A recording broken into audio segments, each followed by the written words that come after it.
আসসালামু আলাইকুম, মীর তৌফিক হোসেন স্বাগত জানাচ্ছি এনটিভির দেশের খবরে। ক্রাউন সিমেন্ট শিরোনাম দেখছিলেন, এবার বলছি পুরো খবর। নতুন রাজনৈতিক দল জাতীয় নাগরিক পার্টির আনুষ্ঠানিক আত্মপ্রকাশ উপলক্ষে লোকে লোকারণ্য মানিক মিয়া অ্যাভিনিউ। বিকেলে জাতীয় সঙ্গীত পরিবেশনের মধ্য দিয়ে অনুষ্ঠান শুরু করে নতুন রাজনৈতিক দলটি। অনুষ্ঠানকে ঘিরে হাজার হাজার নেতাকর্মীর উপস্থিত হন মানিক মিয়া অ্যাভিনিউয়ে। জাতীয় নাগরিক পার্টির আত্মপ্রকাশ অনুষ্ঠানে বিএনপি এবং জামায়াতে ইসলামীর প্রতিনিধিরা অনুষ্ঠানস্থলে উপস্থিত হয়েছেন। এছাড়াও গণসংহতি আন্দোলন এবং বিভিন্ন বাম দলের প্রতিনিধিরা জাতীয় নাগরিক পার্টির আত্মপ্রকাশ অনুষ্ঠানে উপস্থিত হন, কিন্তু আমন্ত্রণ জানানো হয়নি জাতীয় পার্টি এবং আওয়ামী লীগকে। নতুন এই রাজনৈতিক দলের আত্মপ্রকাশ ঘিরে দেশের মানুষের আগ্রহ রয়েছে অনেক।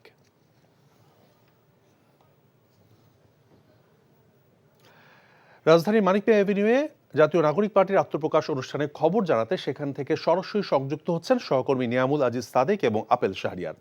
প্রথমে যাচ্ছি সাদেকের কাছে। সাদেক, নতুন রাজনৈতিক দলের পথ চলা শুরু হয়েছে, বিস্তারিত কিছু বলবেন?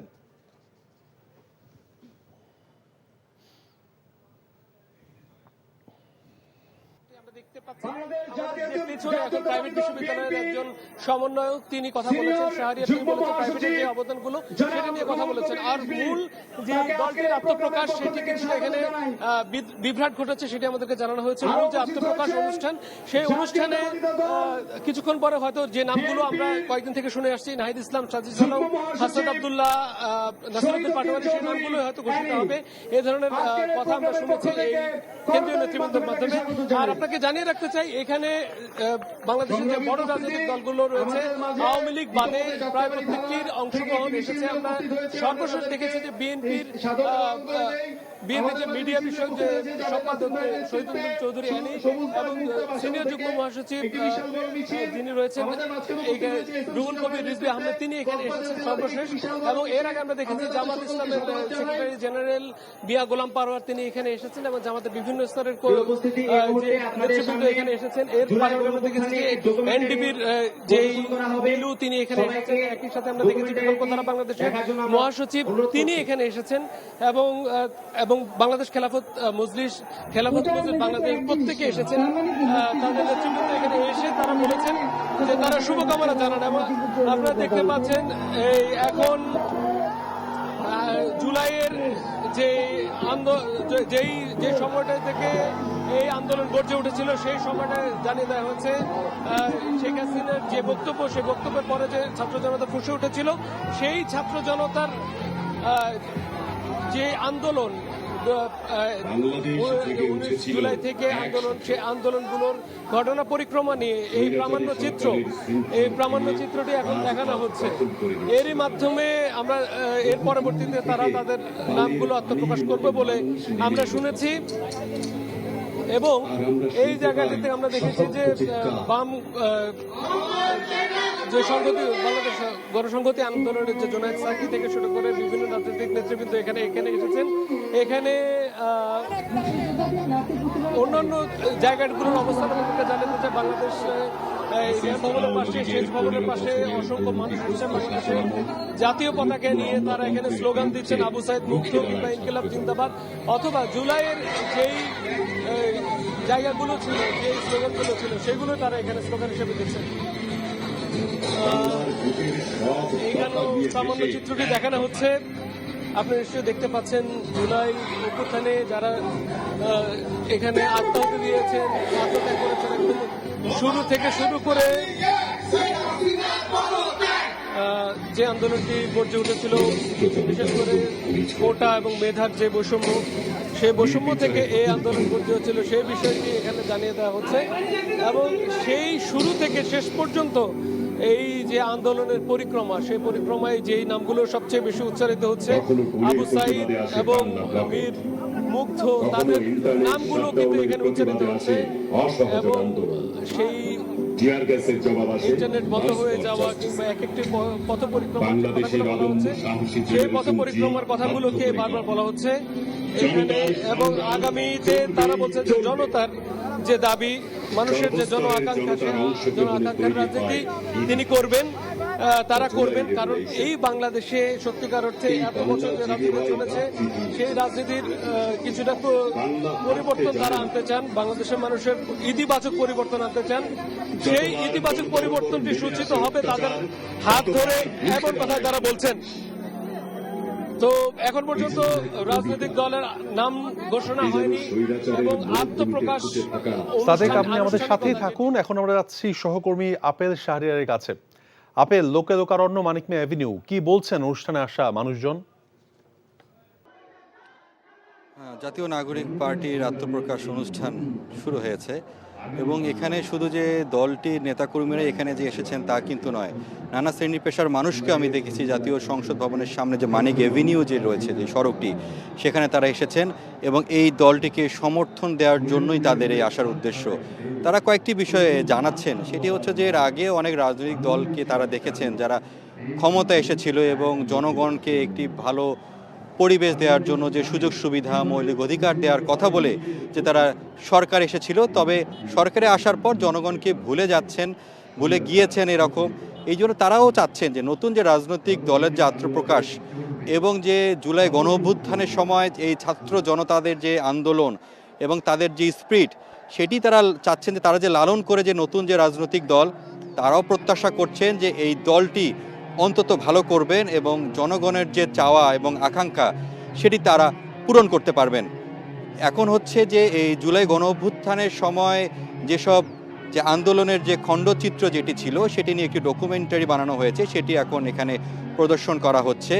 এখনও অনেক নেতাকর্মীরা কিন্তু আসছেন খণ্ড খণ্ড মিছিল নিয়ে।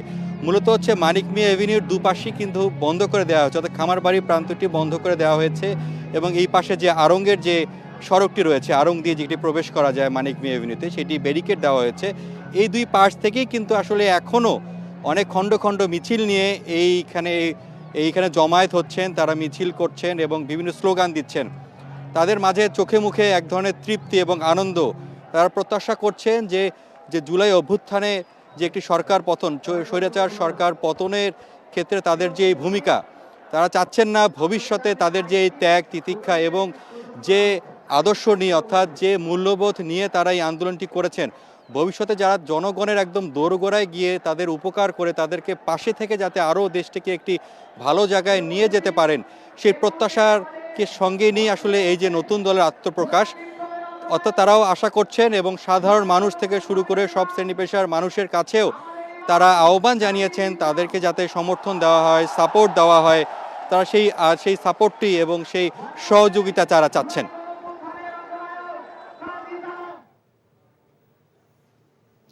সাদেক, আপেল, আপনাদের দুজনকেই ধন্যবাদ। মুন্সিগঞ্জের সিরাজদি খানে নিখোঁজের 3 দিন পর প্রথম শ্রেণীতে পড়ুয়া শিশু ফাতেমার মৃতদেহ পুকুর থেকে উদ্ধার করেছে পুলিশ। এই ঘটনায় বিক্ষুব্ধ গ্রামবাসী অভিযুক্ত সাব্বিরের বাড়িতে হামলা ভাঙচুর করে আগুন ধরিয়ে দেয়। শিশুটিকে ধর্ষণের পর হত্যার কথা স্বীকার করেছে আসামি সাব্বির। পুলিশ জানায়, মঙ্গলবার উপজেলার পূর্ব রসুনিয়া গ্রামের বাড়ির পাশে ওয়াজ মাহফিলে এসে ফাতেমা আক্তার নিখোঁজ হয়। অনেক খোঁজাখুঁজির পর তার সন্ধান না পেয়ে থানায় সাধারণ ডায়েরি করে পরিবার। পুলিশ তদন্তে নেমে সাব্বির নামে আইসক্রিম বিক্রেতাকে আটক করে। মামলা দায়েরের পর সাব্বিরকে রিমান্ডে নেয় পুলিশ। রিমান্ডে জিজ্ঞাসাবাদে সাব্বির ধর্ষণ এবং হত্যার কথা স্বীকার করে। তার দেয়া তথ্যে বৃহস্পতিবার রাত 1:30টার দিকে রসুনিয়া গ্রামের একটি পুকুর থেকে ফাতেমা আক্তারের লাশ উদ্ধার করে পুলিশ। ক্ষুব্ধ গ্রামবাসী সকালে সাব্বিরের বাড়িতে হামলা ভাঙচুর করে আগুন ধরিয়ে দেয়। শিশু ফাতেমা উপজেলার রসুনিয়া ইউনিয়নের পূর্ব রসুনিয়া গ্রামের কুয়েত প্রবাসী শহীদুল ইসলামের মেয়ে। সে রসুনিয়া মাহমুদিয়া নুরানিয়া মাদ্রাসার প্রথম শ্রেণীর ছাত্রী ছিল। আসামি সাব্বির উত্তর তাজপুর গ্রামের নাহিদ খানের ছেলে।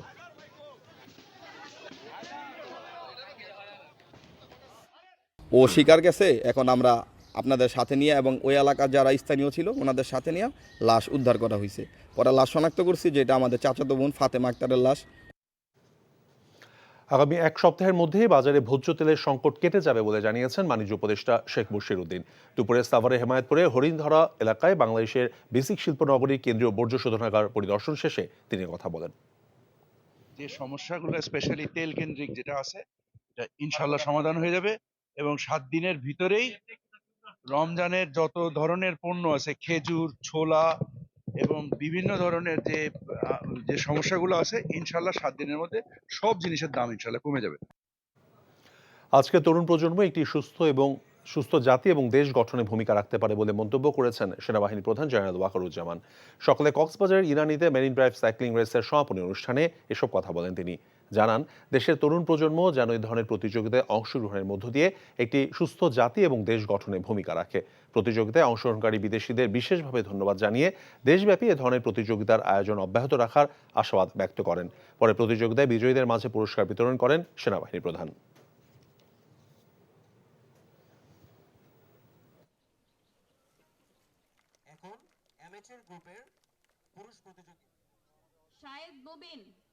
এটা একটা চমৎকার একটা ইভেন্ট ছিল। 300-র উপরে পার্টিসিপেন্ট, মহিলা পার্টিসিপেন্টরাও ছিল।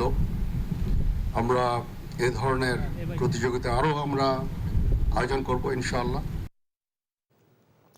সাবেক মন্ত্রী ও বিএনপি নেতা আব্দুল্লাহ নোমানকে পারিবারিক কবরস্থানে দাফন করা হয়েছে। চট্টগ্রামের রাউজানে গহিরা হাই স্কুল মাঠে পঞ্চম জানাজা শেষে তাকে দাফন করা হয়।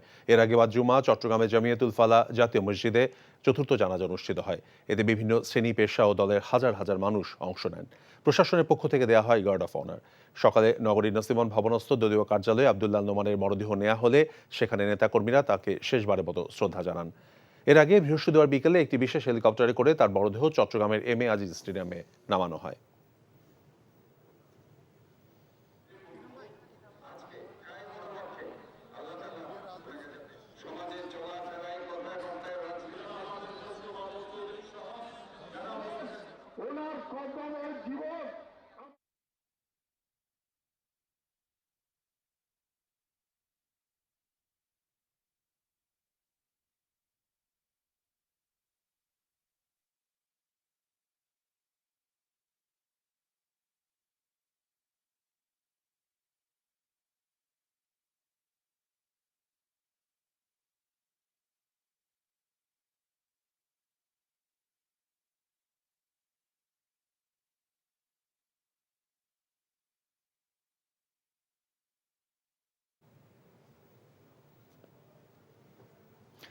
দর্শক, আমরা আবারও যাচ্ছি জাতীয় নাগরিক পার্টির আত্মপ্রকাশ অনুষ্ঠানে আমাদের সহকর্মী নিয়ামুল আজিজ সাদেকের কাছে। আমরা চাই সাম্য, মানবিক মর্যাদা ও সামাজিক ন্যায় বিচারের সংস্কৃতি। আমরা চাই নয়া রাজনৈতিক বন্দোবস্ত। বিভেদের রাজনীতি ভুলে তাই ঘটে যায় মনসুন রেভুলেশন। বাংলাদেশের এই সন্ধিক্ষণে আমরা তৈরি করতে চাই সংস্কারের পথ, খুলে দিতে চাই বৈষম্যের বাঁধ।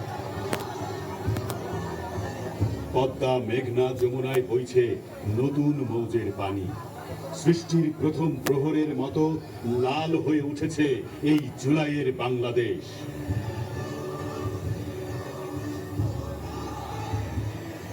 শহীদের রক্তের শপথ নিয়ে আগামীর বাংলাদেশ গড়তে রাজপথে আসছে নতুন রাজনৈতিক দল জাতীয় নাগরিক পার্টি, ন্যাশনাল সিটিজেন্স পার্টি।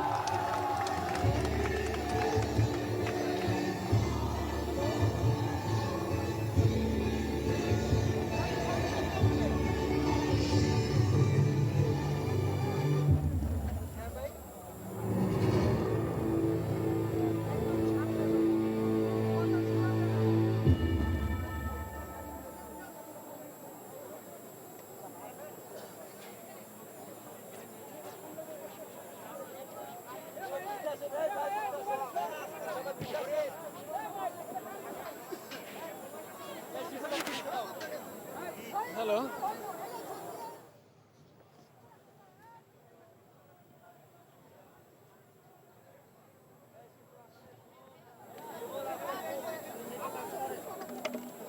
হ্যাঁ না সাদেক সাদেক এই মাত্র ঘোষণা হলো। আপনারা দেখতে পাচ্ছেন যে জাতীয় নাগরিক পার্টি, যেটি গতকালকে আমরা শুনছিলাম, সেটি এই আনুষ্ঠানিক পদযাত্রা শুরু করলো। আমরা এখন মঞ্চ উপবিষ্ট দেখতে পাচ্ছি নাহিদ ইসলাম, সার্জিস আলম, হাসাদ আবদুল্লাহ সহ অন্যান্য যে নেতৃবৃন্দ রয়েছেন তারা সেখানে অবস্থান করছেন এবং এখানে তাদের আত্মপ্রকাশের মূল যে ঘোষণা, সেই ঘোষণাটি এখন পর্যন্ত দেওয়া হয়নি। তবে আমরা দেখেছি একটি ডকুমেন্টারির মাধ্যমে সর্বশেষ ঘোষিত হয়েছে যে নতুন রাজনৈতিক বন্দোবস্তের জন্য একটি রাজনৈতিক দল দরকার। সেই রাজনৈতিক দলের নাম জাতীয় নাগরিক পার্টি। সেই ঘোষণাটি কিছুক্ষণ আগে আমরা একটি ডকুমেন্টারির মাধ্যমে শুনতে পেয়েছি। আমরা দেখেছি এখানে কিছুক্ষণের মধ্যে হয়তো সেই নামগুলো বলা হবে, কারা সেই মুখ্য সমন্বয়কের দায়িত্ব নেবে। দক্ষিণাঞ্চলের সমন্বয়কের দায়িত্ব নিচ্ছেন সার্জিস আলম, যেটি আমরা শুনতে পেয়েছি। উত্তরাঞ্চলের সমন্বয়কের দায়িত্ব নিচ্ছেন হাসনাত আবদুল্লাহ, যেটি আমরা গতকাল শুনতে। অথবা মূল যে সমন্বয় করবেন তার নাম হচ্ছে নাসিরুদ্দিন পাটোয়ারি, যিনি আগে নাগরিক কমিটির তিনি প্রধান ছিলেন। তিনি এখন জাতীয় নাগরিক পার্টির মুখ্য সমন্বয়কের ভূমিকা পালন করবেন। এবং মূল যে আহ্বায়ক তার নাম নিশ্চয়ই আপনারা ইতিমধ্যে জেনে গিয়েছেন, যে তার নাম হচ্ছে নাহিদ ইসলাম, যিনি উপদেষ্টা মণ্ডলী থেকে পদত্যাগ করে একটি নজির স্থাপন করেছেন বলে মনে করছে বিভিন্ন রাজনৈতিক দল। আমরা দেখতে পাচ্ছি যে এখানে যে দুপাশ মোটামুটি অসংখ্য মানুষের পরিপূর্ণ পুরো জায়গাটি, বিশেষ করে মানিক মিয়া এভিনিউ থেকে শুরু করে খামারবাড়ি পর্যন্ত লোকে লোকারণ্য। আমরা দেখেছি এখানে সর্বশেষ এখানে এসেছে বাংলাদেশের অন্যতম বড় রাজনৈতিক দল জাতীয়তাবাদী দল বিএনপির দুজন কেন্দ্রীয় নেতৃবৃন্দ এখানে এসে উপস্থিত হয়েছেন, শহীদুদ্দিন চৌধুরী আনি এবং বিএনপির জ্যেষ্ঠ যুগ্ম মহাসচিব রুহুল কবির রিজভী। বৈষম্যবিরোধী ছাত্র আন্দোলন নেতৃত্বে এখন জুলাই গণঅভ্যুত্থান সংগঠিত হয়েছিল। আজ মধ্যরাত থেকে পদ্মা, মেঘনা সহ 6টি নদীতে ইলিশ সহ সব ধরনের মাছ ধরার নিষেধাজ্ঞা জারি করা হয়েছে, যা আগামী 30 এপ্রিল মধ্যরাত পর্যন্ত চলবে। মৎস্য কর্মকর্তারা জানান, ইলিশ মাছ রক্ষায় চাঁদপুর, শরীয়তপুর, লক্ষ্মীপুর, বরিশাল ও ভোলায় সব ধরনের মাছ ধরা বন্ধ থাকবে। এ সময় জাল ফেলে মাছ আহরণ, ক্রয় বিক্রয়, মজুদ, পরিবহন সম্পূর্ণ নিষিদ্ধ। মাছের অভয়াশ্রম রক্ষায় এরই মধ্যে টাস্কফোর্স গঠন করা হয়েছে। নিষেধাজ্ঞা চলাকালে নিবন্ধিত জেলেদের প্রতি মাসে 40 কেজি করে চাল সহায়তা দেবে সরকার। নিষেধাজ্ঞা অমান্য করে মাছ শিকার করলে তাদের বিরুদ্ধে আইন অনুযায়ী ব্যবস্থা গ্রহণ করা হবে বলে জানিয়েছে প্রশাসন।